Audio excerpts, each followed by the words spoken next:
Hey, what's going on, Star Wars fans? Thank y'all so much for clicking on today's video.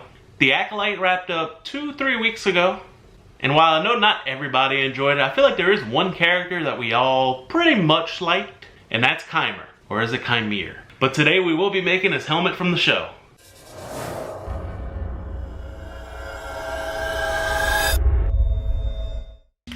Alright, so like I had mentioned, we already did all of the sanding and priming to this helmet, so we're starting off with this nice smooth finish. But the first thing we are going to do here in the video is give it a nice black base coat. We're starting with black because the actual base coat color of the helmet, which is like a copper color, is a little bit darker than the color that we're actually going to paint it with. And in a multitude of ways, we are going to darken that color. But first we got to do this black base coat. Give that black a little bit of time to dry, but we're going to be using a hammered copper by Rust-Oleum, and we want this helmet to have a little bit of character. We don't just want one even coat like you typically would. So what we're going to do is we're just going to mist the helmet initially. As you can see, we're just kind of very lightly misting and not getting a complete coat. The goal here is to have some of that black still showing through, so that's why we're only going through and misting. But then after that, we're also going to go back in with the coppered color, and we're going to spray it a little heavier in certain spots. Still not super heavy, because I don't want it to have 100% coverage over the helmet, but just kind of in certain areas, we're going to spray it a little bit more. And honestly, I probably got a little trigger happy in this stage, and if I were to do this helmet again, I'd probably maybe not necessarily skip this step altogether, but just do it a little bit less.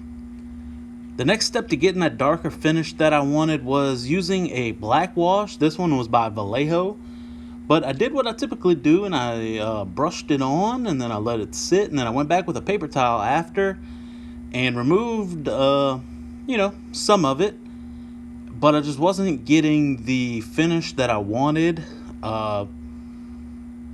I wasn't getting the finish that I wanted quick enough, might be more accurate. So what I ended up doing was I ended up just applying the wash and then not removing it at all. And I did this probably 3 times. And my goal here wasn't to dirty up the helmet. I'm going to go back after I finish everything and go back and do that. But the goal here was literally just to darken the helmet. And here's a really shitty look after I finished darkening it up. And I try to have some kind of quality filming to my videos, but I don't know what happened here. But yeah, like I said, 3 coats, maybe 4, maybe 5. This part right here is just a PSA to make sure in between steps you clear coat your helmet, especially after doing washes, because washes can be really rough to each other, so just clear your helmets using a satin clear here. The weird thing about Qimir's helmet is all of the little scars or valleys or whatever you want to call them never look the same depending on the photo or the video or whatever you're looking at. Sometimes they look red, sometimes they look like yellow, sometimes they look whitish.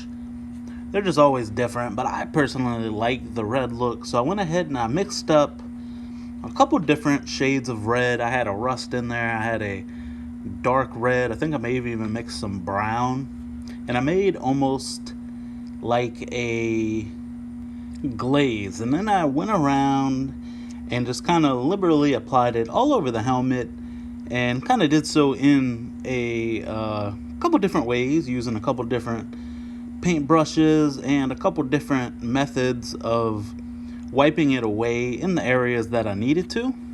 And this was all done in an effort to kind of keep that theme of not having anything look the same in this helmet. I wanted to have a variation of a lot of different things. And then I think I briefly kind of show it later on in the video, but I even mixed a different kind of red and just kind of really, lightly went over different parts of the helmet just so that even the red was not consistent. And the back of the helmet did seem to be the best part that kind of showed all the variations of the real helmet. So here you can kind of see some lighter shades of copper, some darker shades of coppers, a little bit of black showing through at certain parts. And then I even kind of thought about rust, as in when that something rusts, it kind of runs down. So you could see me using a paper towel to kind of to run down that rustish red color. The back of the helmet was more divots, and then the front of the helmet was more scars, like I had mentioned earlier, or lines, or whatever you want to call it. But I kind of just slowly started going with my paintbrush. Same thing here. I use multiple paintbrushes just to kind of give it a little bit of a different look here and there, but I just kind of slowly went in with a steady hand and filled all that in. I didn't want to take out this part of the video because I like this part of it, so I'm just going to kind of ramble here for a minute. Put down in the comments what you thought about the Acolyte, what you liked about it, what you didn't like about it. Do you want a second season? If they do a second season, what do you think they could do better? Clearly, I like Qimir quite a lot. I really love this helmet. I kind of wish it was black and not copper, so I even kind of thought about doing a black helmet, but I'm a stickler for accuracy, so clearly I did the copper look. But I don't know, maybe I do go back a little bit later on and do a black version of this. Oh, and if you're still watching, how about you go ahead and you hit that subscribe button and the like button on this video if you're enjoying it. It's a little hard to tell in the video, but this is what I meant earlier by I went back and I just kind of stippled a little darker red onto this little part of the helmet. Next up was painting the welding marks, and this is kind of one of the parts I was a little concerned about because I felt like this could kind of go wrong pretty quickly and end up looking pretty silly on an otherwise pretty good looking helmet. What I ended up landing on was I tested a couple different silvers just to find the one that I liked the most, and then once I did that, I started on the back of the helmet and I did very short strokes, I guess, if you want to call it that, to where there was nothing that was too long. It was just really short and nothing too connective, I guess might be the best way to put it. And the last connective piece of the helmet was the teeth, I guess, what those things are called. And I knew I wanted to do a chrome airbrush paint on these, so that had to start with a black base coat, a glossy black base coat actually. And then once that was nice and dry, I gave it about 24 hours. I moved on to the chrome airbrush paint, which I had a little bit of trouble with because why wouldn't I when I was right close to being done. But I eventually kind of got it to go on, I guess.